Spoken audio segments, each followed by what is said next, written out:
You shortlisted candidates. You're calling them, but no one picks up? Easy to think they're not interested. But many times, they didn't even know it was you calling. When you call from a regular office number, it can get flagged. The candidate's phone shows spam likely or an unknown number. So they ignore it. You think they're not interested. They just didn't know it was a job call. A missed call isn't rejection. It's a visibility problem. And it's fixable. Let us see how. A. Calls from the Naukri app usually don't show as spam, so candidates recognize it as a job call and are more likely to answer. B. Set context before calling.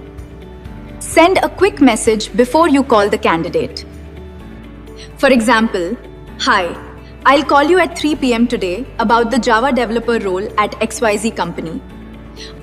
When they expect your call, they're more likely to pick up. Either change can massively improve response rates. Better pickup rates mean more conversations and faster hiring. Up next, what to say in your first call.